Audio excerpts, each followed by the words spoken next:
Okay, guys. So welcome to part 4 of my video series. तो इस part में हम पहले तो क्विकली ये डिस्कस कर लेते हैं कि अब तक हमने क्या क्या कर लिया है और क्या अभी करना बाकी है। ठीक है, तो सबसे पहले तो हमने जो हमारा एम था कि हमें ये सारी की सारी डिटेल्स इकट्ठा करनी है एक सीएसवी फाइल के अंदर।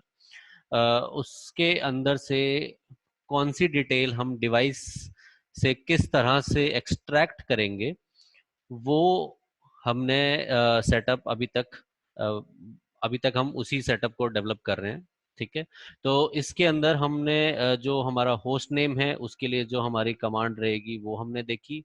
मैनेजमेंट आईपी एड्रेस के लिए जो हमारी कमांड रहेगी वो हमने देखी। लोकल एएस के लिए जो हमारी कमांड रहेगी वो हमने यहाँ पे देखी। ये कमांड है शो आईपी प्रोटोकॉल समरी। और इसके अलावा बाकी की ये जो मेरी 3 डिटेल्स हैं, इसके लिए जो मेरी कमांड रहेगी वो हमने यहाँ पे देख ली। ठीक है, तो ये चारों कमांड्स ये कंप्लीट कमांड्स हैं। एक बार अच्छे से आप दो लोग देख लो। तो यहाँ पे मैंने कुछ पाइप इंक्लूड्स यूज़ किए हुए हैं, और यहाँ पे मैंने पाइप एक्सक्लूड यूज़ किया हुआ है। तो इसकी वजह से जो हमने अपना इनिशियल 4 डिवाइसेस का सैंपल स्पेस लिया था, उस पे ये सारी कमांड्स रन करने के बाद जो हमारी आउटपुट आई, वो कुछ इस तरह की है।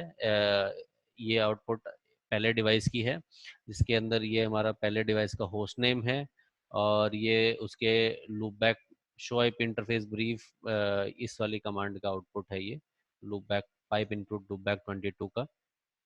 ठीक है, इसके बाद हमारी जो थर्ड कमांड है show IP protocol summary pipe include BGP, उसका ये आउटपुट है।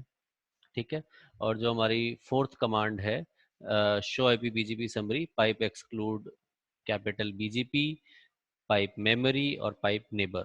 ठीक है, ये सारी चीज़ें एक्सक्लूड करने के बाद ये आउटपुट है हमारी चौथी कमांड का। ठीक है, तो अब इन कमांड्स के आउटपुट में से हमें क्या क्या डिटेल्स एक्सट्रैक्ट करनी है वो एक बार समझ लेते हैं। ऑब्वियसली जो मेरा होस्ट नेम है उसमें से मुझे अपना होस्ट नेम एक्सेस करना है। ठीक है, जो मेरा लूपबैक 22 है उसमें से मेरा मुझे ये आईपी एक्सट्रैक्ट करना है। और जो मेरा बीजीपी की जो लोकल एएस है वो मुझे इस कमांड के इस लाइन के आउटपुट में से मिलेगा। ठीक है, जो कि है 65,000। और मुझे फाइनल जो डिटेल एक्सेस करनी है वो एक्सेस करनी है मुझे ये मेरा नेबर आईपी, नेबर एएस यानी कि पीयर आईपी और पीयर एएस भी बोल सकते हैं इसे, और प्रीफिक्स रिसीव्ड। तो ऐसे ही दूसरा peer IP, peer as and prefix received, peer IP, peer as और प्रीफिक्स रिसीव्ड। तो इस तरह का मुझे एक टेबल कंस्ट्रक्ट करना है। ठीक है, तो मुझे ये डिटेल इस आउटपुट में से एक्सट्रैक्ट करनी है। तो इस काम को करने के लिए मैं जो लाइब्रेरी यूज़ करने वाला हूँ वो है मेरी आर ई लाइब्रेरी, यानी कि रेगुलर एक्सप्रेशंस। ठीक है, तो मैं रेगुलर एक्सप्रेशंस जिसके बारे में मैं ज़्यादा डिटेल में अभी तो नहीं बताऊंगा। ऑब्वियसली ये सब चीज़ें मेरे कोर्स में कवर्ड होती हैं। ठीक है, जितनी भी मैं स्क्रिप्ट डेवलप कर रहा हूँ इसके जितने भी कंपोनेंट्स हैं वो सारे के सारे मेरे कोर्सेज में कवर्ड हैं। लेकिन अभी के लिए मैं डायरेक्टली इनको बिल्ड करूंगा और इनका यूज़ करके मैं आपको दिखाऊंगा ये इंफॉर्मेशन को एक्सट्रैक्ट करने के लिए। ठीक है, तो ये सारी डिटेल्स के लिए को एक्सेस हर लाइन में से सारी डिटेल्स को एक्सेस करने के लिए मैं एक एक यूनिक रेगुलर एक्सप्रेशन बनाऊंगा, जो कि हर डेटा स्ट्रिंग जो आ रही है आउटपुट में उसको मैच करेगा। ठीक है, तो इस चीज़ को हम अभी आगे देखते हैं कि हम कैसे करते हैं। ठीक है, तो स्क्रीन क्लियर आउट करने के बाद इससे आगे की स्क्रिप्ट डेवलप करने के लिए मैं एक नई फाइल ओपन कर लेता हूँ।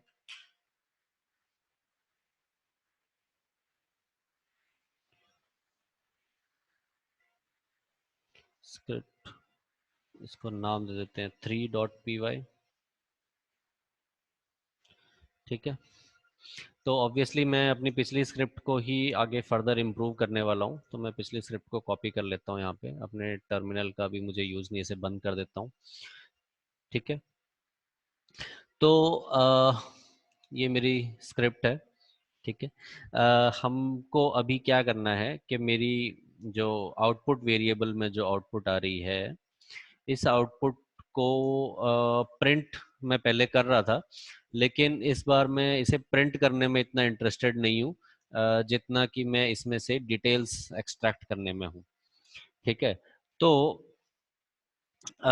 मुझे जो सबसे पहली डिटेल एक्सट्रैक्ट करनी है वो है होस्ट नेम। ठीक है, तो हर हर डिवाइस के लिए जो होस्ट नेम मेरा एक्सट्रैक्ट होगा उसे मैं सेव कर देता हूँ होस्ट नेम, उसके लिए एक वेरिएबल बना देता हूँ होस्ट नेम।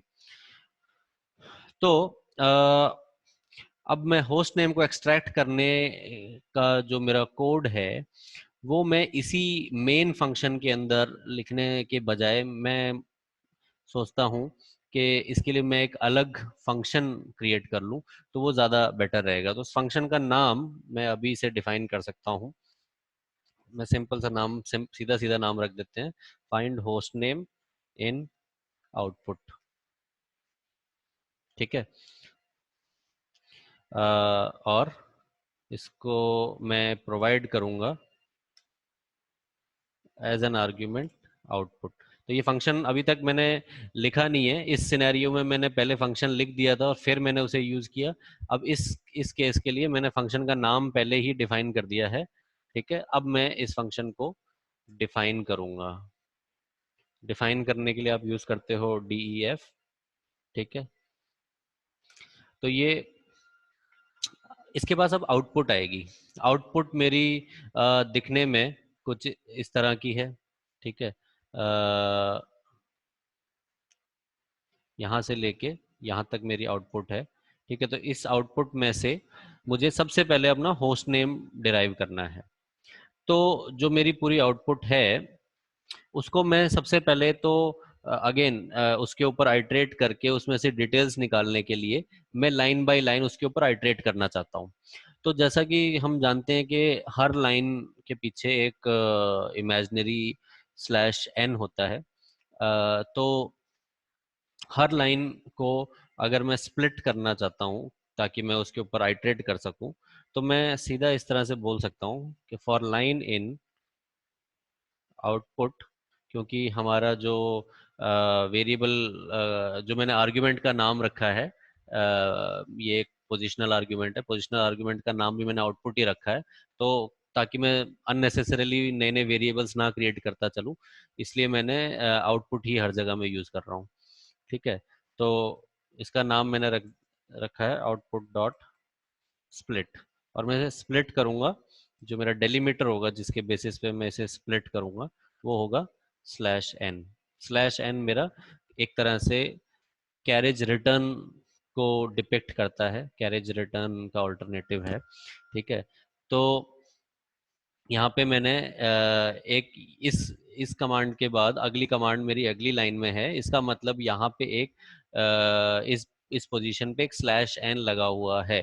तो कोई भी जो हमारा टर्मिनल होता है या फिर जो हमारी फाइल्स होती हैं, चाहे नोट पैड होता है, ये जितनी भी चीज़ें होती हैं, ये उस /n को छुपा देती हैं, वो हमें दिखाती नहीं है। लेकिन हर लाइन के बाद अगर अगली लाइन पे हम जा रहे हैं तो एक वहाँ पे एक छुपा हुआ /n होता है। ठीक है, तो उसके बेसिस पे अगर हम स्प्लिट करेंगे तो हर लाइन मेरे आउटपुट की वो एक एक लिस्ट का एलिमेंट बन जाएगी। तो अब लिस्ट का एलिमेंट जो है, पहला एलिमेंट जो है वो ऑब्वियसली ये वाली लाइन होगी। ठीक है, अब इसके अंदर से मैं इस वैल्यू के अंदर इंटरेस्टेड हूँ, तो इसके लिए मैं एक रेगुलर एक्सप्रेशन लिखना चाहता हूँ ताकि मैं इस वैल्यू को मैच कर सकूँ। ठीक है, तो इसका रेगुलर एक्सप्रेशन में चाहूँ तो डायरेक्टली वहां पे लिख सकता हूँ, बट मेरी अप्रोच रहती है कि रेगुलर एक्सप्रेशंस को भी हम उनका खुद का एक वेरिएबल नेम दे दें, होस्ट नेम आरी, यानी कि होस्ट नेम रेगुलर एक्सप्रेशन। और हाँ, एक चीज़ मैं इंपॉर्टेंट भूल गया कि ऑब्वियसली अगर आपको रेगुलर एक्सप्रेशंस लाइब्रेरी यूज़ करनी है तो आपको उसे इंपोर्ट भी करना पड़ेगा। तो इंपोर्ट आरई मैंने कर दिया। और ये जो लाइब्रेरी है ये नेटमिको की तरह आपको बाहर से इंस्टॉल नहीं करनी पड़ती, ये इनबिल्ट आती है आपके पाइथन इंस्टॉलेशन के अंदर ही। तो अगर आपने पाइथन इंस्टॉल किया है तो आप सीधा इंपोर्ट आरई कर सकते हो, आपको पिप इंस्टॉल आरई करने की ज़रूरत नहीं है, जैसे कि आपको पिप इंस्टॉल नेटमिको करने की ज़रूरत पड़ती है। ठीक है, तो ये पाई पाई पे नहीं होता है इसका कोड इनबिल्ट पाइथन के अंदर ही होता है। ठीक है, तो रेगुलर एक्सप्रेशन लाइब्रेरी को तो हम यूज़ करेंगे, लेकिन यूज़ करने के लिए हमें एक पैटर्न बनाना पड़ेगा जो कि हमारे होस्ट नेम को मैच कर सके। ठीक है, तो ये पैटर्न बनाते हैं। पैटर्न अगर हम रेगुलर एक्सप्रेशन का बना रहे हैं तो सबसे बेस्ट अप्रोच रहती है कि हम एक आर फ्लैग यूज़ कर लें, जो कि इससे आगे जो हमारा पैटर्न है जो कि एक तरह की स्ट्रिंग फॉर्मेट में रहेगा, अगर हम उसके आगे आर लगा देते हैं तो वो एक रॉ स्ट्रिंग बन जाती है। ठीक है, क्यों ऐसा हम क्यों करते हैं? ताकि जितनी भी मेरी स्ट्रिंग्स हैं उनके अंदर कहीं पे भी अगर स्पेशल कैरेक्टर आए तो वो पाइथन का इंटरप्रेटर उन्हें उसे एक लिटरल टेक्स्ट की तरह ही ले, उसे एक स्पेशल कैरेक्टर की तरह लेके कुछ और अनरिक्वायर्ड एक्शन ना कर दे। ठीक है, तो आगे बढ़ते हैं। होस्ट नेम की आरी मुझे पता है कि जो मेरी लाइन है वो स्टार्ट होगी होस्ट नेम से, और एक फिर स्पेस आ रहा है बीच में, स्लैश एस प्लस डाल देते हैं सीधा सा। स्लैश एस प्लस के बाद जो भी वैल्यू है मैं उसमें इंटरेस्टेड हूँ तो मैं उसे एक ग्रुप में डाल दूंगा। ग्रुप में डालने के लिए हम राउंड ब्रैकेट्स यूज़ करते हैं एक अलग ग्रुप बनाने के लिए। ठीक है, तो ये एक रेगुलर एक्सप्रेशंस का कॉन्सेप्ट है, जो कि कोर्स में बताया जाएगा आपको अगर आप ज्वाइन करते हैं तो इसके अंदर अगर मैं यूज़ कर लूँ डॉट प्लस, तो जो भी आगे इसके पैटर्न होगा वो डॉट का मतलब होता है एनीथिंग, और प्लस लगाने का मतलब होता है मोर ऑफ एनीथिंग, मतलब जो भी इससे पहले है उसका मोर। जैसे मैंने स्लैश एस के बाद प्लस लगाया तो मतलब चाहे जितने भी स्पेसेस हों बीच में उनको पूरा को कवर कर देता है ये। ठीक है, तो ये मेरा होस्ट नेम का आरी बन चुका है। अब मैं होस्ट नेम आरी को यूज करूंगा अपने find host name in output वाले फंक्शन में। तो मैं इसके लिए लिखता हूँ एक कोड, क्योंकि हर लाइन के अंदर आउटपुट की एक एक लाइन होगी लाइन वेरिएबल के अंदर। ठीक है, तो उस लाइन के अगेंस्ट ही हमें इसको मैच करना है। तो मैं सिंपली ये लिख सकता हूँ, एक कोई भी एक वेरिएबल बना लेता हूँ। ठीक है, लेट्स से कि मैंने एन बना लिया। ये वेरिएबल की इम्पोर्टेंस सिर्फ इसी फंक्शन के अंदर है लोकली। तो आप चाहो तो इसको कोई एक अच्छा डिस्क्रिप्टिव नाम भी दे सकते हो। लेट्स लेट्स से कि मैंने इसका नाम दे दिया मैच। ठीक है, और चाहो तो एक बेसिक सा छोटा सा नाम भी दे सकते हो, क्योंकि इसमें ये आगे कहीं यूज नहीं होने वाला है। तो लेट्स से कि हमने मैच इसको नाम दे दिया है। तो इसके लिए मैं यूज कर लूंगा R E dot match method, R E regular expression library का मैच मेथड। और मैं बोलूंगा कि पहले हम देते हैं अपना पैटर्न। तो होस्ट नेम आरी जो हमारा रेगुलर एक्सप्रेशन पैटर्न है उसको मैच करो अगेंस्ट दी लाइन। ठीक है, तो अगर मैच हो, अगर मैच हो इसको हम पाइथन में लिखेंगे इफ मैच।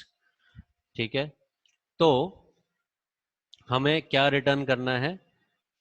हम इंटरेस्टेड हैं सिर्फ होस्ट नेम के अंदर, हम ये आगे पूरे मैच के अंदर इंटरेस्टेड नहीं है, हम सिर्फ होस्ट नेम में इंटरेस्टेड हैं, जो कि ऑब्वियसली हमारा होगा ग्रुप 1 के अंदर, क्योंकि ग्रुप 0 के अंदर तो पूरा का पूरा मैच होता है, और ग्रुप 1 के अंदर सिर्फ हमारा होस्ट नेम होगा, क्योंकि उसके अराउंड हमने ब्रैकेट्स डाले हैं। ठीक है, तो मैं सिंपली रिटर्न कर दूंगा यहाँ पे मेरा मैच डॉट ग्रुप 1, ये मेरे फंक्शन से रिटर्न कर दिया जाएगा, और ये आके यहाँ पे मेरे होस्ट नेम वेरिएबल में सेव हो जाएगा। ठीक है, तो अब मैं क्या चाहता हूँ कि मैं देखना चाहता हूँ कि मेरा होस्ट नेम सही से प्रिंट हो रहा है कि नहीं। तो इसके लिए मैं प्रिंट कर दूंगा मेरा सिर्फ होस्ट नेम, ये चेक करने के लिए कि जैसा हम सोच रहे हैं स्क्रिप्ट क्या वैसे काम कर रही है या नहीं कर रही है। ठीक है, और एक स्पेस और एक्स्ट्रा देने के लिए, एक लाइन एक्स्ट्रा देने के लिए एक और print function, empty print function में डाल देता हूँ। ठीक है, तो I think that is enough. कुछ प्रॉब्लम होगी तो उसे ट्रबल शूट करते हैं अकॉर्डिंगली। ठीक है, तो रन करते हैं इस कोड को, देखते हैं क्या आउटपुट आती है। इसमें अभी मेरा सिर्फ मेरा होस्ट नेम प्रिंट होना चाहिए यहाँ पे, जो कि नहीं हुआ। तो इसको समझने की कोशिश करते हैं कि क्या रीज़न है इसके पीछे, कि ऐसा क्यों नहीं हो रहा है। ठीक है, मतलब हमारा जो कोड है वो जैसा एक्सपेक्टेड है वैसे काम नहीं कर रहा है। तो इस चीज़ को अब ट्रबल शूट अगर मुझे करना है अपने कोड को, तो मैं विजुअल स्टूडियो कोड हमें एक और फंक्शनैलिटी देता है कि हम अपने पूरे कोड के अंदर अलग अलग जगह पे हम ब्रेक पॉइंट्स लगा सकते हैं। ठीक है, तो फॉर एग्जांपल मैं अपना पहला ब्रेक पॉइंट यहाँ पे लगा देता हूँ, और क्योंकि मुझे ये फंक्शन ट्रबल शूट करना है तो मैं अपना दूसरा ब्रेक पॉइंट यहाँ पे लगा देता हूँ, इसकी हर लाइन पे मैं ब्रेक पॉइंट लगा देता हूँ। ठीक है, तो वैसे मुझे प्रॉब्लम तो देख के ही पता लग रही है कि क्या है, लेकिन फिर भी देखते हैं। ठीक है, आपको समझाने के लिए इसको मैं स्टार्ट डिबगिंग, मतलब मैं रन विदाउट डिबगिंग कर रहा था यहाँ से। ठीक है, ये शॉर्ट है पाइथन फाइल को टर्मिनल में रन करने का, शॉर्ट शॉर्ट बटन यहाँ पे दिया हुआ है। ठीक है, लेकिन इसको अगर आपको डिबग करना हो तो आप कुछ इस तरह से करोगे। ठीक है, तो ये डिबग करेगा इसको।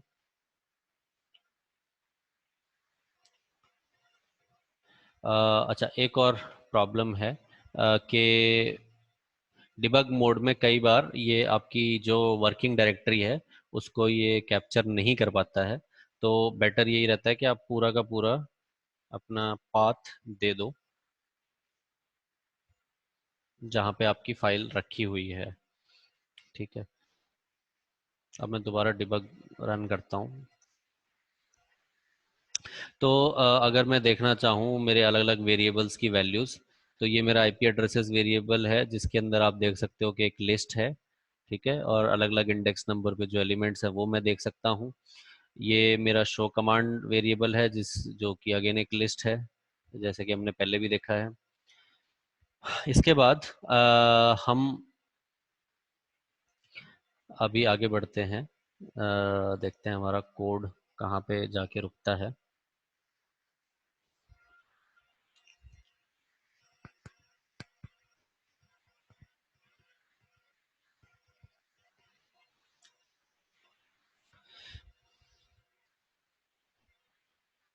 ओके, ठीक है, ये कोड रन ही नहीं हो रहा है, इसका रीज़न ये था कि ये करेक्ट इंडेंटेशन लेवल पे नहीं था।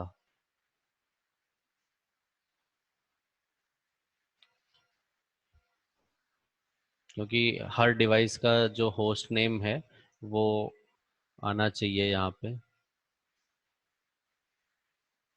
ठीक है, तो ये within this for loop ही आएगा ये कोड। ठीक है, तो अब मैं दोबारा से डिबग रन करता हूँ।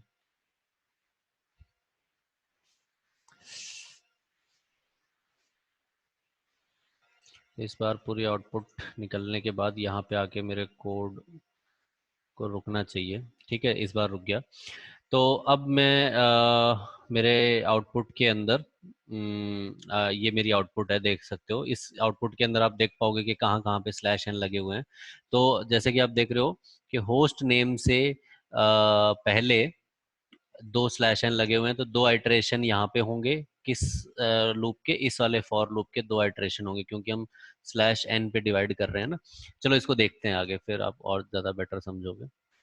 अगेन मेरी आउटपुट यहाँ पे नीचे मेरे मेन फंक्शन में से ये आउटपुट पास कर दी गई है इस फंक्शन को, find host name in output को। ठीक है, और find host name in output यहाँ पे आ गया है। आगे बढ़ते हैं, एक और स्टेप आगे चलते हैं। अब देखो सबसे पहले लाइन में क्या आया है? एम्प्टी आई है, कुछ भी नहीं आया, क्योंकि स्लैश एन ही था पहली लाइन के अंदर। तो मतलब एम्प्टी स्ट्रिंग आई है, तो ऑब्वियसली मैच भी हमारा नल होगा और ये कंडीशन हमारी फेल हो जाएगी। ठीक है, फिर हम अगली कंडीशन पे जाएंगे। इस बार भी लाइन में कुछ नहीं होगा, फिर हम अगली लाइन पे जाएंगे। इस बार आप देख सकते हो कि लाइन वेरिएबल के अंदर हमारी ये वाली लाइन उठ के आ चुकी है।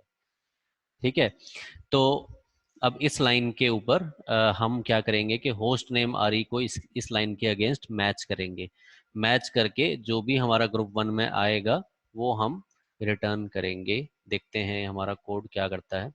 तो ये हमारा मैच ऑब्जेक्ट है, ये बता रहा है कि ये पूरा का पूरा मैच हुआ है। ठीक है, अब इसके अंदर से जो भी हमारा ग्रुप वन के अंदर मैच हुआ है हमें सिर्फ वो रिटर्न करना है। ठीक है, तो ग्रुप वन ये जैसे बता रहा है कि कैरेक्टर नंबर 9 से लेके ग्रुप, ये देखो ग्रुप्स अलग अलग ग्रुप्स हैं। तो ये ग्रुप वन के लिए बता रहा है कि कैरेक्टर नंबर 9 से लेके 20 तक हमारा मैच है। तो अगर आप इस होस्ट नेम को पूरा अगर आप देखोगे एक तरह से हर कैरेक्टर को एक एक गिनोगे, तो ये 0 1 2 3 4 5 6 7 8, और ये जो नाइन्थ है, ये यही कह रहा है ना, नाइन्थ कैरेक्टर से लेके 20th कैरेक्टर तक। तो यहाँ से यहाँ तक मेरा ग्रुप वन के अंदर है। तो बेसिकली इसने मैच मेरे हिसाब से सही कर लिया है। ठीक है, तो एज एक्सपेक्टेड आप देख सकते हो कि इसने मैच करके सिर्फ हमारा होस्ट नेम निकाल दिया है। ठीक है, तो मैं इस पॉइंट पे इसको रोक के दोबारा से चलाता हूँ, सिर्फ रन मोड में। डिबग मोड में नहीं चलाना चाहता मैं अभी से, क्योंकि मेरी डिबगिंग हो गई है। मैं देखना चाहता हूँ फटाफट कि बाकी डिवाइसेस से क्या आउटपुट आती है। तो अब मुझे इस पॉइंट पे सिर्फ डिवाइसेस के होस्ट नेम मिलने चाहिए। ये मेरा दूसरा डिवाइस, और दूसरे डिवाइस का होस्ट नेम भी मुझे मिल गया। अब तीसरा डिवाइस, उसका भी होस्ट नेम मिल गया। फिर ये चौथा डिवाइस, और चौथे डिवाइस का भी होस्ट नेम मिल गया। तो इस पॉइंट पे मैं ये मान सकता हूँ कि जो मेरी होस्ट नेम को एक्सट्रैक्ट करने के लिए जो मैंने फंक्शन बनाया वो अपना काम सही कर रहा है, और मैंने उसे सही तरीके से कॉल किया।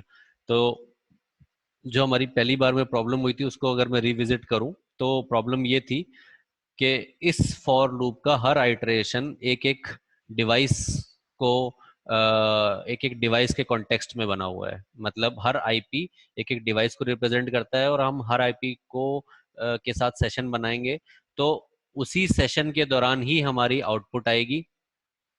ठीक है, और उस आउटपुट को हमें, उसी आउटपुट में से हमें होस्ट नेम एक्सट्रैक्ट करना है। तो अगर मैं इस लाइन को इस फॉर लूप से बाहर निकाल दूं, या ये जो इंडेंटेशन है ये मैं खत्म कर दूंगा, तो ये बाहर निकल जाएगा लूप से। तो क्या होगा कि ये सिर्फ जो लास्ट वैल्यू होगी आउटपुट की, सारी सारी वैल्यूज रन होने के बाद लास्ट वैल्यू जो होगी आउटपुट की, सिर्फ उस वैल्यू के ऊपर ये काम करेगा, बजाय कि हर आउटपुट की वैल्यू के ऊपर ये काम करे। ठीक है, तो ऑब्वियसली इस फॉर लूप से तो मुझे इसे बाहर निकालना है, लेकिन इस फॉर लूप से बाहर नहीं निकालना इस वाली स्टेटमेंट को। ठीक है, तो ये मेरा कोड जो है वो होस्ट नेम के लिए रेडी है। अब मुझे बाकी की डिटेल्स भी एक्सेस करनी है, उसके लिए मैं कोड लिखूंगा अगली वीडियो में, अगले पार्ट में।